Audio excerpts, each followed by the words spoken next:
alignment, resiliency, making space for what matters, reframing quitting, and you as the key ingredient in your life and business. These are just a few of the topics we dive into with today's guest, Lisa Zerotny of Positively Productive Systems. Once you've listened, come on over to today's show notes and share your biggest takeaways and connect with Lisa at yongpratt.com/307. Have you ever felt like there was something missing in your business? Something holding you back from the success you're seeking? If so, you are not alone. For nearly 20 years, that's exactly how I felt as a business owner. It wasn't until I discovered human design that it all became clear. And it turns out that I was the missing piece in my own business. Join me on this journey of discovering the real me and hear stories from other business owners building businesses around all of their awesomeness. I'm Yong Pratt, and it's time, my friend, to amplify your awesome.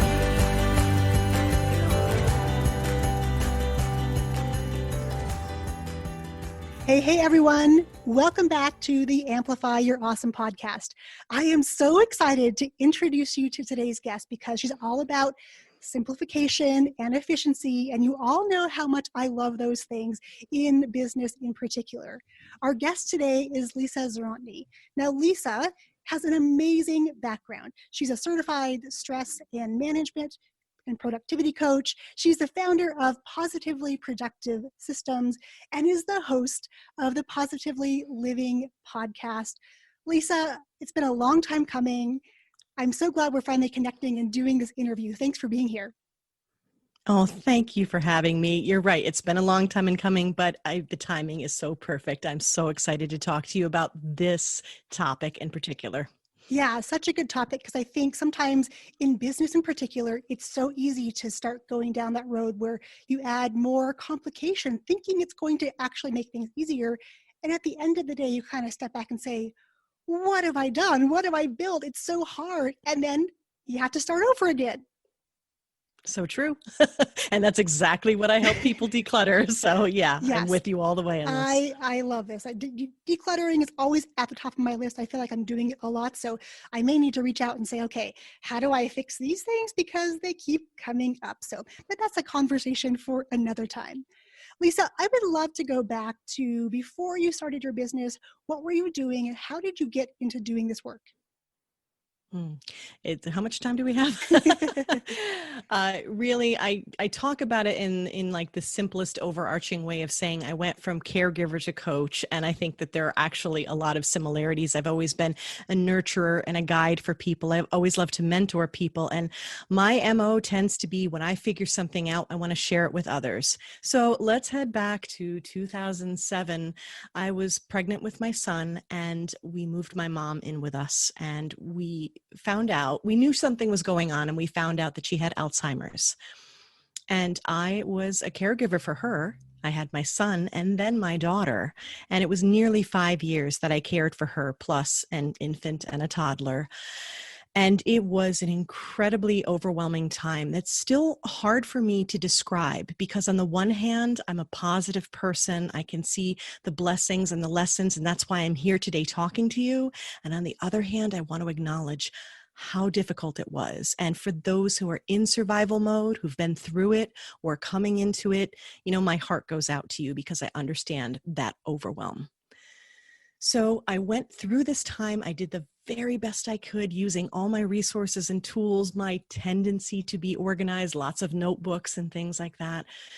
And when she passed away and I was facing the what's next, it's something you said before about how we love to add things on, right?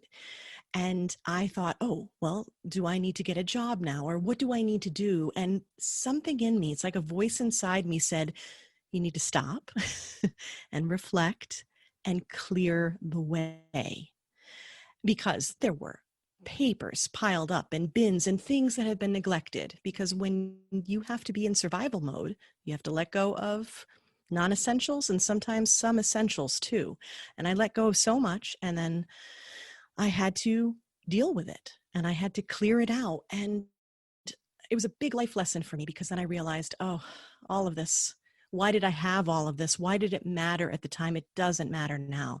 What matters is that I'm with my family. What matters is that we have this quality time together. What matters is I have a second chance at so many things, and I can get healthy again, and I can make a difference. What can I do now? Well, I can clear a path. And that's what I did inside and out. And the more that I did this, the more I knew I had to help others do the same. What an inspiring story. And I'm sure there are lots of listeners out there who are going through something similar. It may not be a family member that they're caring for, but where they've reached a point where it just, you're in survival mode because you have so many balls in the air and so much is happening. And it's so easy to lose track of what is truly important. I love that you stopped and reflected and you were willing to say, okay, I've been through this. I've learned these things, and now I'm going to show others how to do this themselves. And what a gift that is. Thank you. Thank you. You know, something I've reflected on recently is how our resiliency can be increased when we find meaning in what we do. And to me, being able to help others provides incredible meaning to all that I went through. And it allows me to appreciate it and even find gratitude for it, because I know that all those trials and the darker times I can use now to help others, maybe even catch it before then, maybe even be more proactive. I was very reactive, and we all are. I mean, that's a human trait when we don't know what we don't know. And so my hope is to share and to inspire and to encourage and to provide hope that you can get through it. And there are some things you can do to make it even better. And that's the case in both, caregiving and in creating your own business or any creative quest, if you will. Yeah, absolutely. And I love something that I read on your website. And we had this chat before we started recording this podcast about how so often as business owners, as moms, we go out there and try to seek out these answers, these courses, these mentors, these things, these resources, these buckets, these tools, whatever we have. We go outside of ourselves to find Yes. solutions. And I want you to share because inevitably there's always something missing in that piece. Something doesn't quite fit right with all the other things, and there's a missing piece that we're going to talk a lot about this season. Lisa, can you share, because you said it so beautifully on your site, there is a missing piece. What is that missing piece? Right, when you feel like, what is it? I can't get organized and I can't get these things under control and I can't figure out what's going on.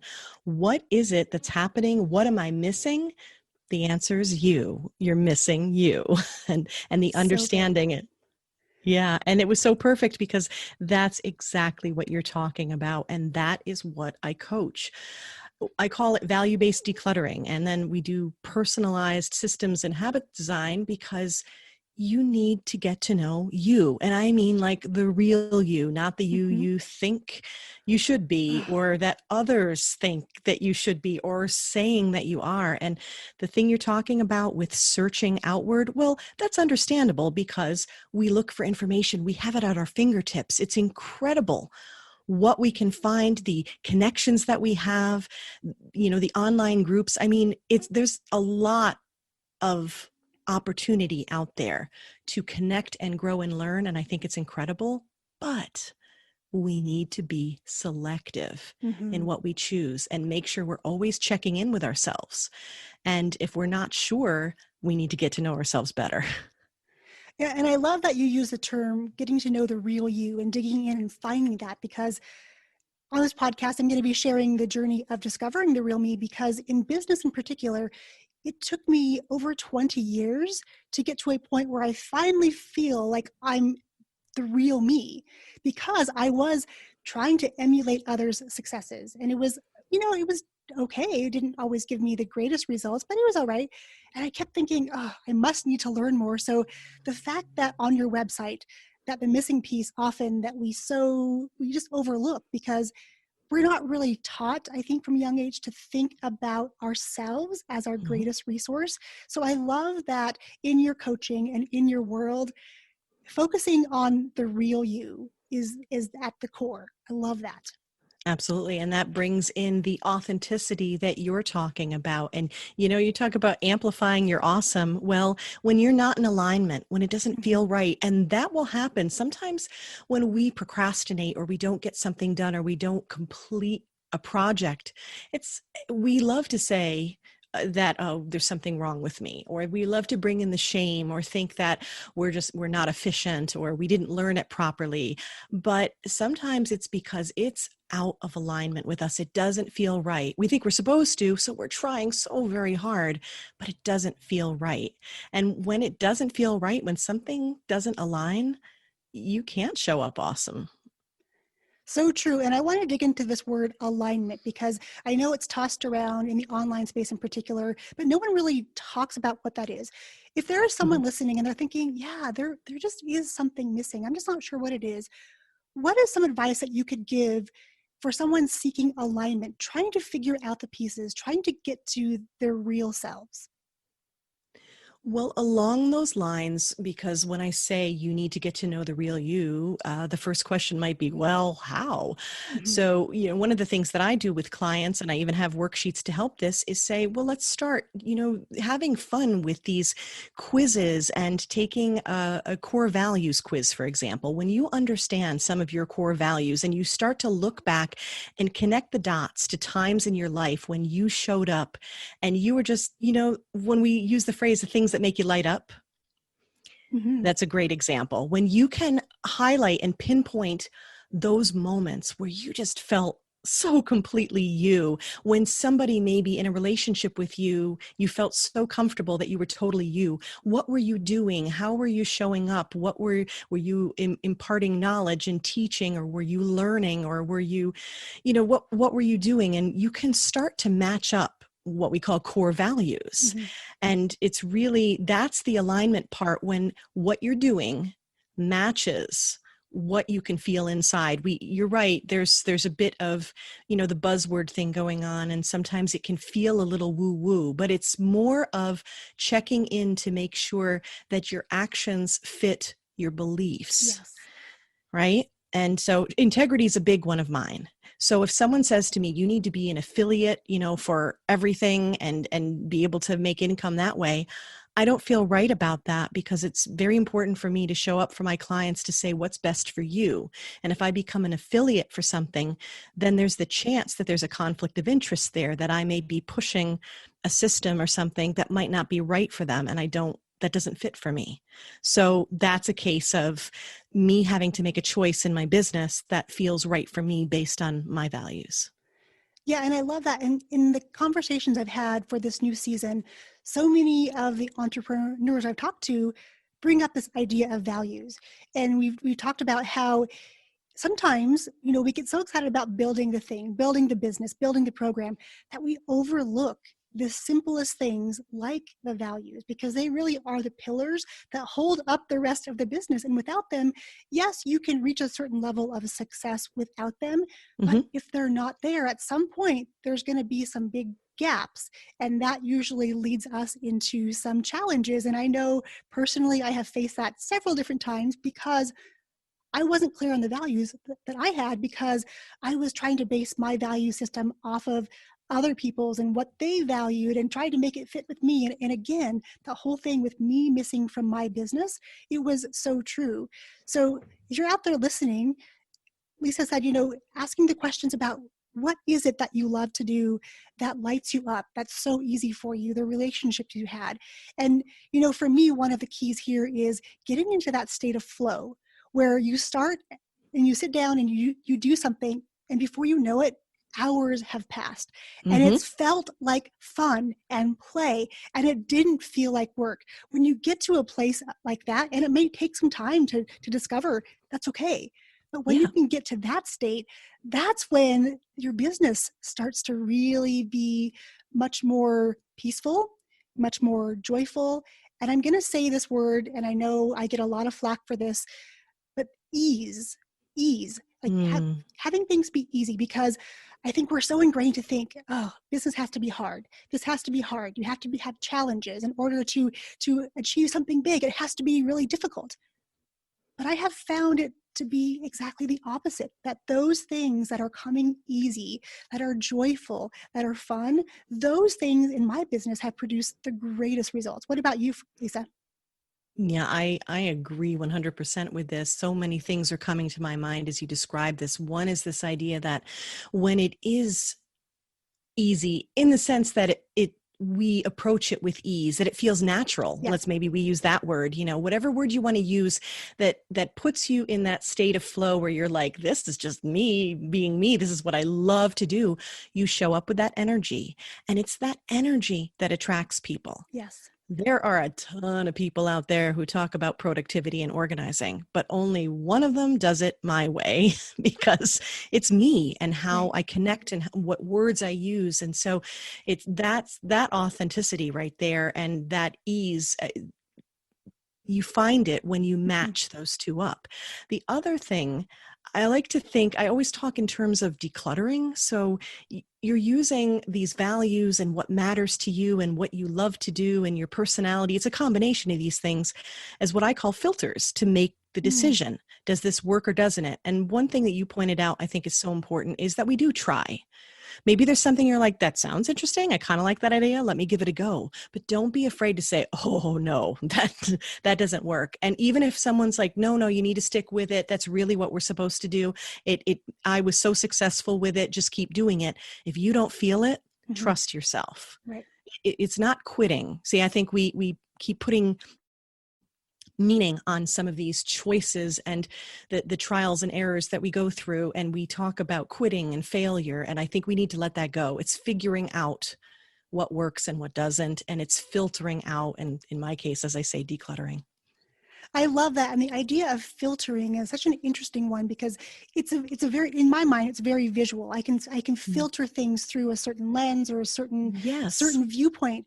And that really right now in this moment clarifies some things for me, because I think, oh, if I look at it from that perspective or that filter, does that make sense? Even the filter of, does it resonate with my core values? I mean, even that filter alone, I think for so many people listening, myself included, that is going to be really tremendously beneficial for them as they go out there and build these businesses. Now, when we talk about values and working with people and serving people and being out in the world in a big way, how are you creating content that matches your values and sharing it with other people in a way that resonates? Well, I think that segues beautifully into the sort of the other side of it, or an additional piece where we're talking about values and what matters. But then on the other side of what I coach is our personalities and how we like to show up. And I think part of that is exploring what works. I know right now that you and I are both podcasts, love the podcasts, right? Absolutely. Right. But I can tell you also that almost everyone told me, you need to have a blog, you need to have a blog, you need to have a blog. I started a blog and you could blow the dust off of it because I wasn't touching the blog. Now I have a blog that's actually my podcast episodes that is the blog. So everybody wins. We got creative with it. You still cover your SEO and, everything's good. But it's finding those things that resonate with you. And when you do that and you do it repeatedly and you create a habit out of it, find your voice, you find your rhythm, you find what resonates. And then I would say, just keep taking notes. Yes. And say, that worked, right? And, you're trying things, you're making sure that they work for you. You're showing up in the way that feels natural. And then you're making notes as to what kind of responses you're getting. You're commenting in a Facebook group and you're saying, well, I believe in da-da-da. And, someone goes, oh, yeah, okay. Like I talk about making space for what matters. And people are like, yes, that's something that they can envision right now. You're like, oh, decluttering doesn't mean getting rid of things. It means making space for what matters. Oh, love that. Right. So it's that kind of thing, but I would say play with it. It's exploration. Yes. And I think, again, society tells us, okay, you go down a certain path and you have to do it and see it till the end. And I know you said, no, it's okay. If it doesn't work, you just go the next way. It was kind of like the light bulb, right? How many times did he try to make a light bulb that didn't work? And if he hadn't have done those, he wouldn't have gotten to the one that worked. So don't be afraid to go out there and play and experiment. And I always feel kind of like Nancy Drew, being a detective, or, Mm-hmm. being a scientist and doing an experiment. I'll start off with a question. Well, I wonder what would happen if I did this or did this. And what I'm hearing you saying is you're taking that playfulness and then you're going to have conversations and connecting to another human, which I Yes. know it seems old school, but more and more, especially right now, people are craving that connection. So I love that you are creating content in the world by building beautiful connections with people. Yeah, and that collaboration is so very strong. And I think especially for Mhm. women business owners. And the beauty of that, and I love what you're talking about in terms of getting curious. And guess what? When you get curious, that doesn't leave room for the shame and the feelings of Yes. failure and stuff because you're being curious. It takes the judgment out of it, which is beautiful. And then when you explore and you connect and you have conversations, you can do it in whatever way makes you happy. One of the thoughts I had, you were helping me reflect a bit on why does this work and what am I looking for and where am I going and what have I experienced. And in being true to you, one of the phrases that came to my mind I want to be sure to share is, if you're an introvert, don't try to run an extrovert's business. Oh, so good. Yes. I think so many people overlook this one because so much of what we see online is from extroverts. And I can bring in another layer of that in learning my human design. There are Mm-hmm. 5 different types of design, and I'm a projector, which means, I create stuff, but I'm not that person who is going, always creating, always doing everything, because if I do that, I reach exhaustion and burnout really quickly. Need to be really smart about what I'm putting out, really digging in, filtering down to my core values.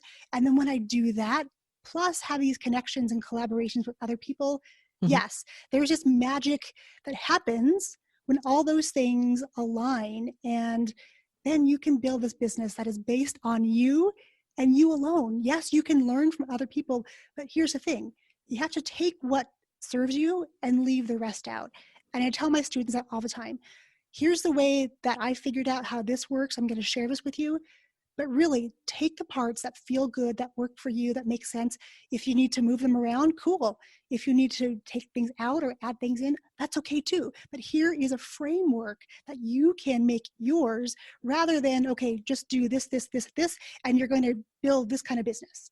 Because I tried that for so long. And it was so frustrating to go down that pathway because it was no fun. I'm so glad you do that. I think the frameworks are so much stronger because it does need to be customized and your Mhm. students benefit far more from that. I created a framework for decluttering in the same fashion because there are so many systems out there. And I'll use Marie Kondo as an example. And she says, spark joy. Well, that's one filter. And Mhm. it's great because it's a starting point. There's nothing wrong with that. You should try it and it may work for you. But here's the thing. If it works for you, that's splendid and we celebrate it. But if it doesn't, then it's time to explore why. And that may be because it wasn't quite the right filter for you. And you need to, check back in with you and figure out different filters. So I have a framework that helps you figure out your filters. It's the same idea. And I think that's so much stronger because you still get to fast track what you're doing, but you customize it to make it really effective. So good. And I'll have to reach out afterwards and ask you more about your framework, because I think Mhm. that all of us need this framework because, yeah, figuring out the things that work for you, diving into the reasons why they do work, or maybe there's some sort of block somewhere, like, oh, I didn't realize I felt like this about this thing. When it goes through the right filter, then things start to really make sense. So Lisa, you're definitely somebody that we all need in our lives, because when it comes to simplification, decluttering, and having systems, because systems, I think, are also one of those words people don't want to talk about. They don't want to create them because they think it's going to be all encompassing, take away creativity. That was me long ago. I'm a huge convert now because I know how systems have saved me so much time and my Mhm. students so much time. But Lisa, I want to make sure that people who are listening can absolutely reach out to you and find out where they can listen to the podcast, where is the best place for them to go to connect with you? I think my website, positivelyproductive.com. You'll find my podcast there. You'll find ways to reach out, maybe set up a connection call if you want to chat. And as a bonus, if you're hanging out on Instagram and you just want to have some fun with me, I'm at positively_Lisa. So you can find me there. And Lisa's Instagram feed is so much fun. I know that whenever I see it, it's going to bring a smile to my face. It's going to make me laugh. It's going to make me think about something. So definitely connect with her as well there. I will be sure to include your website in today's show notes so that people can connect directly with you, because it's all about being positive and being productive and doing all the work you're doing. You're serving the world in such a huge way, and I want to make sure people are connecting with you. And I want to give you a great big shout out and celebrate you and your podcast. I know you reached a huge milestone. Kudos to you. I'm so proud of you for going out there, sharing your positivity with the world, because right now in particular, the world needs more positivity. And the more people who can connect with you, I think the happier we are going to all live. So thank you so much. Thank you. Next week, you'll hear part 2 of my interview with Tracy Brinkman. Make sure you're subscribed to the podcast so you can hear the full story of how Tracy went from hitting rock bottom of drugs and alcohol and the loss of his daughter to now being a dark horse entrepreneur. Until then, come on over and join me inside my Facebook community, where I do weekly live trainings sharing real-world examples of showing up as your real self in your business using your awesome content. I'll link up the group directly in today's show notes at yongpratt.com/307. Thanks for tuning in to the Amplify Your Awesome podcast. Be sure to hit that subscribe button so you don't miss any tips, tricks, or secrets on building a business based around your awesome. Hey, and while you're there, leave us a rating and review. Let us know what you think of the show. And until next time, my friends, go out there today and amplify your awesome.